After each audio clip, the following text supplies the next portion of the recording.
আসসালামু আলাইকুম ওয়া রাহমাতুল্লাহি ওয়া বারাকাতুহু। ওয়ালাইকুম আসসালাম ওয়া রাহমাতুল্লাহি ওয়া বারাকাতুহু। সবাই আপনারা কেমন আছেন? ভালো আছেন? আলহামদুলিল্লাহ। 5ই আগস্টের আগে কেমন ছিলেন? ভালো ছিলেন না? তাহলে তো প্রাণ ভরে এখন শুকরিয়া আদায় করতে হবে, কি বলেন? আলহামদুলিল্লাহ, আলহামদুলিল্লাহ রাব্বিল আলামিন, সালাতু ওয়াসসালামু আলা সাইয়্যিদিল মুরসালিন ওয়া আলা আলিহি ওয়া সাহাবিহি আজমাইন। বাংলাদেশ জামাত ইসলামীর গাজীপুর জেলা শাখার উদ্যোগে আয়োজিত আজকের এই ঐতিহাসিক কর্মী সম্মেলনের সংগ্রামী এবং আমাদের প্রিয় ভাজন সভাপতি, বাংলাদেশ জামাত ইসলামীর কেন্দ্রীয় মজলিসে শুরার সদস্য, গাজীপুর জেলার সম্মানিত আমির, বিশিষ্ট শিক্ষাবিদ জননেতা ডক্টর জাহাঙ্গীর আলম, আপনারা দেখতে পাচ্ছেন মঞ্চে উপস্থিত আছেন আজকের এই সম্মেলনের বিশেষ অতিথি, জামাত ইসলামীর কেন্দ্রীয় নির্বাহী পরিষদের সদস্য, কেন্দ্রীয় সাংগঠনিক সেক্রেটারি জননেতা অধ্যক্ষ ইজ্জতুল্লাহ। মঞ্চে উপস্থিত আছেন জামাত ইসলামীর কেন্দ্রীয় কর্মপরিষদ সদস্য, গাজীপুর মহানগরীর সম্মানিত আমির অধ্যাপক জামাল উদ্দিন সাহেব। মঞ্চে উপস্থিত আমাদের সকলের শ্রদ্ধাভাজন বর্ষিয়ান জননেতা, এই গাজীপুরের বৃহত্তর গাজীপুরের সংগ্রামী জেলা আমির ছিলেন, এখন অঞ্চল টিমের সম্মানিত সদস্য জনাব আবুল হাশেম খান। এখানে উপস্থিত আছেন গাজীপুর জেলা এবং মহানগরীর সম্মানিত অন্যান্য নেতৃবৃন্দ, ইসলামী ছাত্র শিবির, শ্রমিক কল্যাণ ফেডারেশন সহ বন্ধু সংগঠনের অনেক নেতৃবৃন্দ উপস্থিত আছেন, আমাদের অমুসলিম ভাইরা আছেন, সাংবাদিক বন্ধুগণ, প্রশাসনের পক্ষ থেকে যারা আজকের এই সম্মেলনের সেবা এবং খেদমতের দায়িত্বে নিয়োজিত আছেন, মুআজ্জাজ উলামায়ে কেরাম, তরুণ যুবক ছাত্র সমাজ এবং মুক্তিযুদ্ধের ঐতিহ্য এবং সংগ্রামের স্মৃতিবাহী এই গাজীপুর, জুলাই গণ অভ্যুত্থানের বিপ্লব এবং অনেক রক্তাক্ত লড়াইয়ের অংশীদার এই গাজীপুরের জেলার বিভিন্ন উপজেলা, গ্রাম, ইউনিয়ন থেকে পৌষের এই কুয়াশা এবং শীতকে ভেদ করে যারা মুক্তিযোদ্ধা কলেজ মাঠের এই ঐতিহাসিক সম্মেলনে হাজির হয়েছেন, আমার সেই প্রিয় সংগ্রামী গাজীপুরবাসী। আমি শুনলাম বাংলাদেশ জামাত ইসলামের গাজীপুরের জেলার উদ্যোগে ইতিহাসে এটাই হচ্ছে সবচেয়ে বড় কর্মী সম্মেলন। আমরা 5ই আগস্টের আগে কি সম্মেলন করতে পারতাম?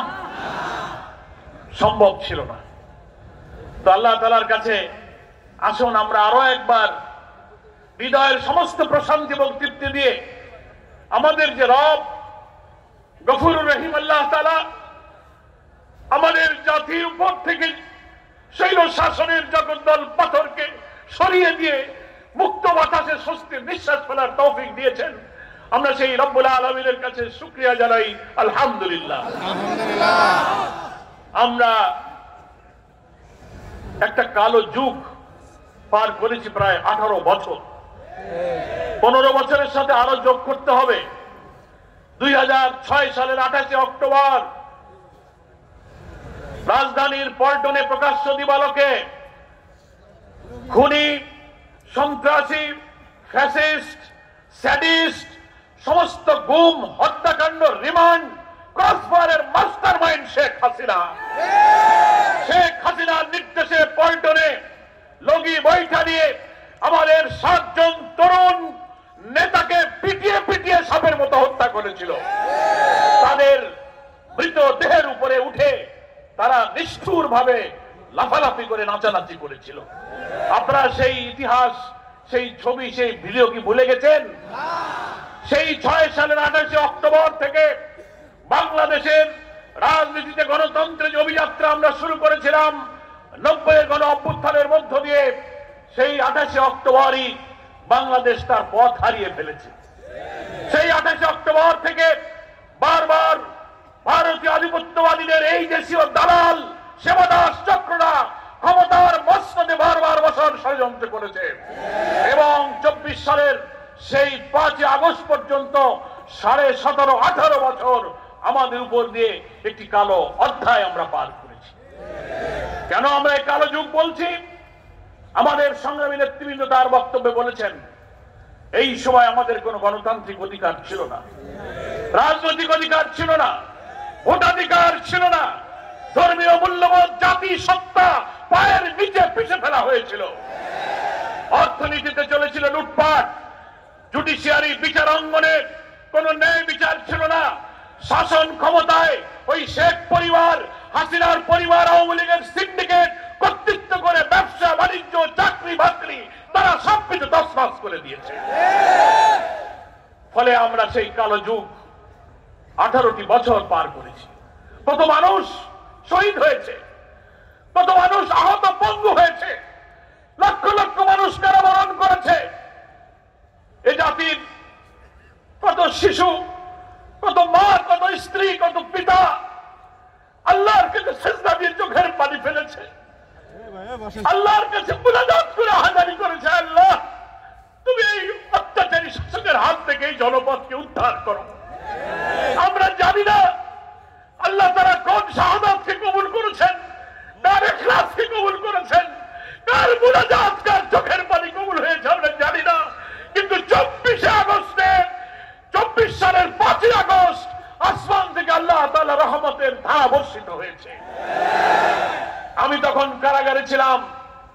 জুলাই অভ্যুত্থানের মধ্যে আমি আমাদের জামাত পিতা ডাক্তার তাহের সামিউল হক ফারুকী, এখানে অনেক গাজীপুর সারা দেশের বহু নেতাকে অভ্যুত্থানের আন্দোলনের সময় আমাদেরকে কারাগারে আটকে রাখা হয়েছিল, রিমান্ডে নেওয়া হয়েছে। কারাগারে বসে আমরা শুনছিলাম জুলাইয়ের শেষের দিকে তীব্র গণ আন্দোলন। কেরানীগঞ্জের কারাগারে প্রায় 10,000 বন্দী যারা এই ফ্যাসিবাদের নিষ্ঠুর নির্যাতনের শিকার হয়ে কারাবন্দী ছিলেন, কারারক্ষীদের কাছে, কারা কর্তৃপক্ষের কাছে নতুন কোন বন্দী কারাগারে ঢুকলে আমরা ছুটে গিয়ে জিজ্ঞেস করতাম কি হচ্ছে বাইরে। তারা বলতো, ভাই ঢাকা রাজধানী সহ উত্তাল আন্দোলনে আগুন হয়ে গেছে, এবার স্বৈরাচারের পতন হবে, আপনারা দোয়া করুন।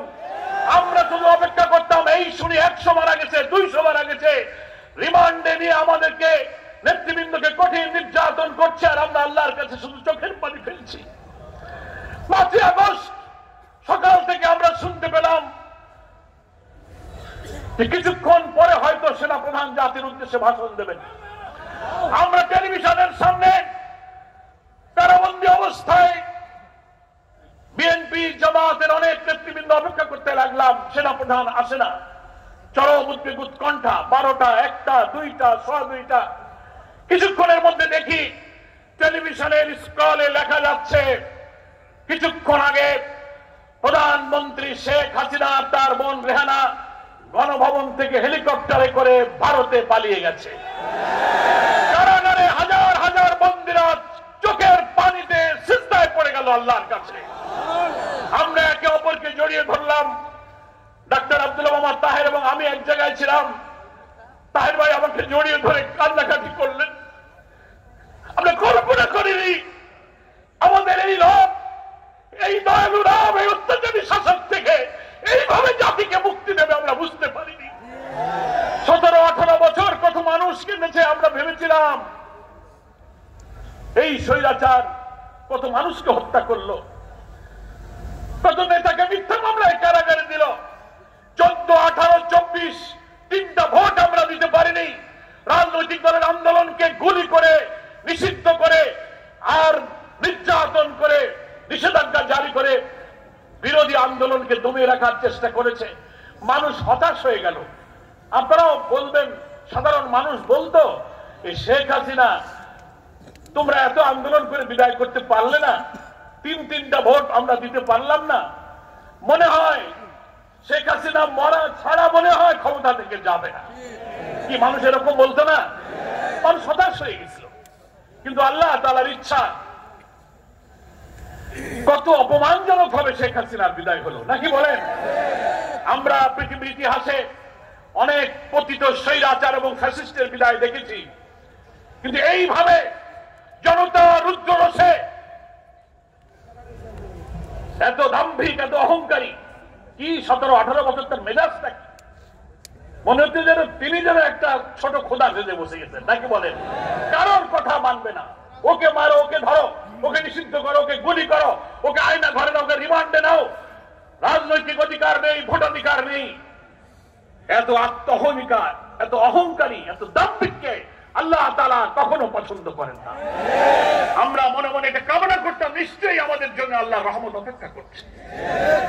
আপনি চিন্তা করতে পারেন, আমাদের প্রিয় নেতৃবৃন্দ যারা জীবনে একটা মিথ্যা কথা বলে নাই, একটা টাকা হারাম খায় নাই, কোন মানুষকে কষ্ট দেয় নাই, অধ্যাপক গোলাম আজম, আল্লামা সাঈদী, মৌলানা নিজামী, কামারুজ্জামান, মুজাহিদ, মীর কাসেম আলী, কাদের মোল্লাদের মতো লোক, মৌলানা আবুল কালাম মোহাম্মদ ইউসুফ, মৌলানা আব্দুস সোবহান, মকবুল আহমদ, নাজির আহমদ, কত নাম বলবো, বারবার গ্রেফতার করে কারাগারে বৃদ্ধ বয়সে নিষ্ঠুর নির্যাতন করা হয়েছে।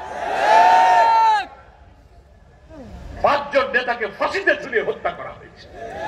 মিথ্যা মামলা, মিথ্যাবাদী, মিথ্যা সাক্ষী, মিথ্যা এধার, মিথ্যা ট্রাইব্যুনাল, মিথ্যা বিচারক, সাজানো রায় দিয়ে ইতিহাসের বর্বরতম জুডিশিয়াল কিলিং করে আমাদের নেতাদেরকে হত্যা করা।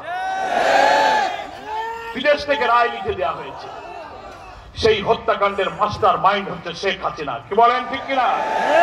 আল্লাহ তাআলার বিচার। দুপুরে ভাতও খাওয়া জোটে নাই।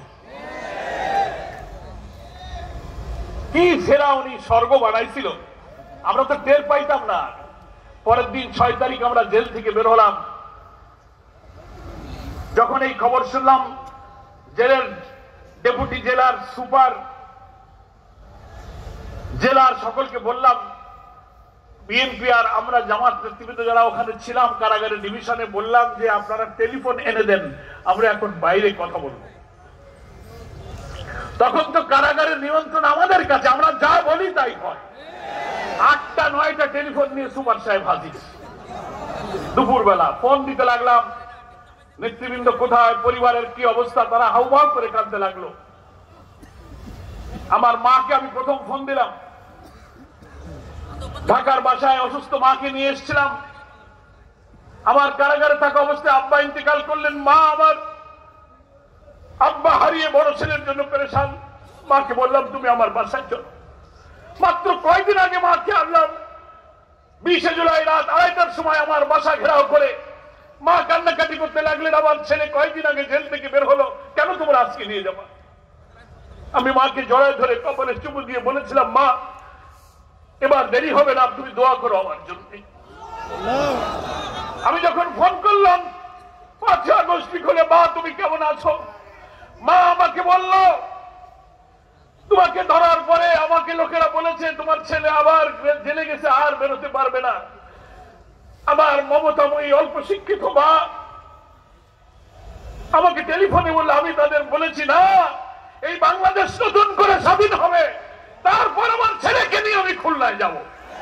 আমি তো টেলিফোনে মায়ের জবাব শুনে অবাক। আমার মা রাজনীতি বোঝে না, বৃদ্ধ, তার অন্তরে কি কথা আল্লাহ তৈরি করে দিলেন যে এই দেশ আবার নতুন করে স্বাধীন হবে আর আমার ছেলে কিনে আমি খুলনায় যাব।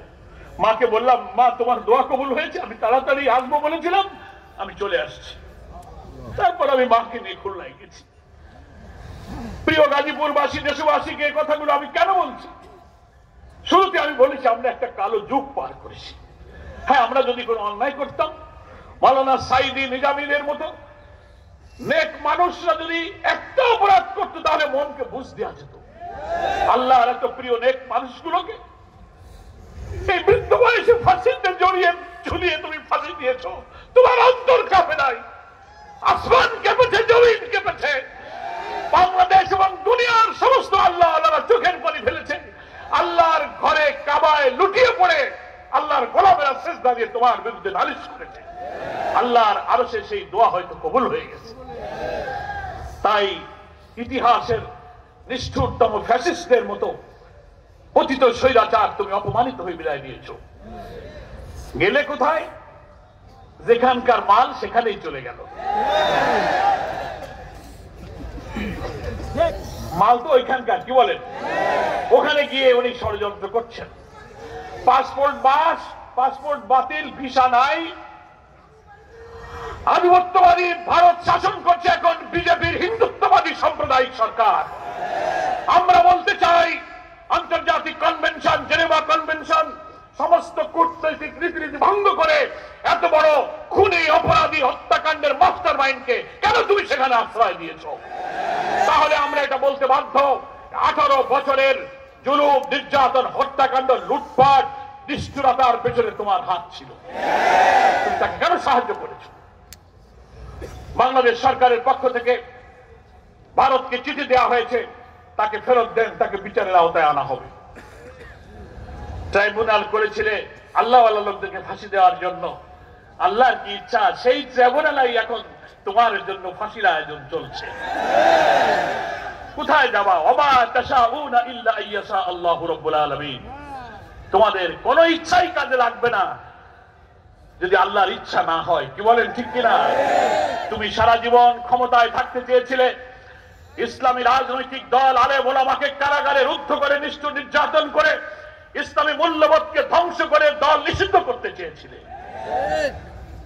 পতনের 4 দিন আগে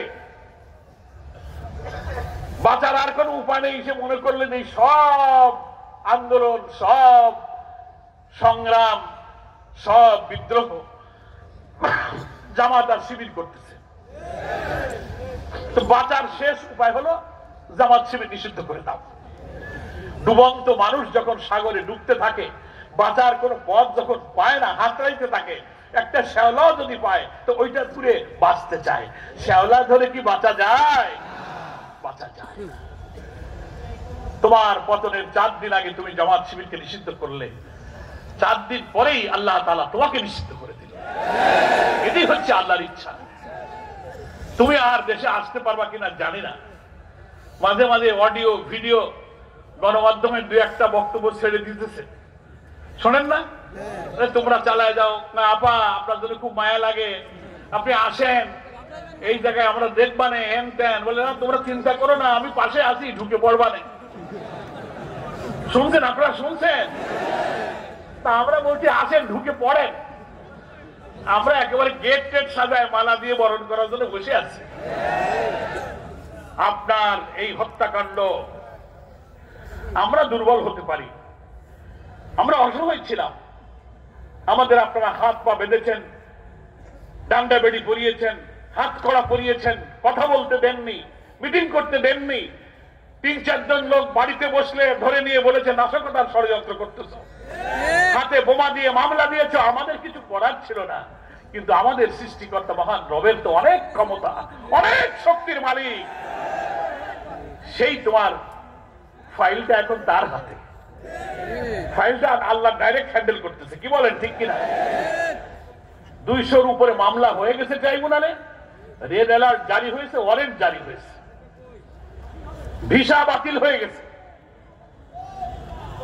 আপনি এখন টপ করে ঢুকে পড়েন।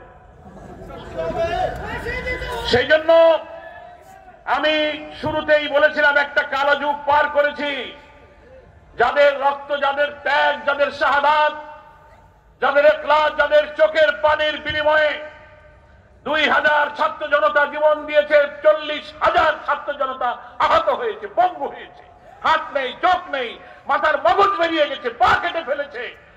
আমরা আজকের এই ঐতিহাসিক কর্মী সম্মেলনে এই শহীদ এবং আহত সমস্ত ছাত্র জনতার কষ্ট, ত্যাগ, নির্যাতনকে গভীর শ্রদ্ধার সাথে স্মরণ করছি। আল্লাহর কাছে তাদের শাহাদাতের জন্য দোয়া করছি। এবং এই গুনাই অবস্থানের তারা হচ্ছে গর্বিত অংশীদার, কি বলেন ঠিক কিনা? কথা এখন জুমার দিন লম্বা করা যাবে না। কয়েকটি মৌলিক দু চারটি কথা আল্লাহ তৌফিক দিলে বলে আমার বক্তব্যটা আমি শেষ করতে চাই। কথাগুলো শুনে যাবেন তো আপনারা? সেটা হলো এই যে ত্যাগ, এই যে আত্মদান, এই যে রক্তদান, যারা চলে গেল তারা বিজয় দেখে যেতে পারলো না। তাদের স্ত্রী, তার সন্তান, শিশুরা কাঁদে, আহতরা হাসপাতালে। এই বিজয়, এই মুক্তির স্বাদ তারা দেখতে পাচ্ছে না। তাহলে যারা রক্ত দিয়ে গেল, এদের এই রক্তের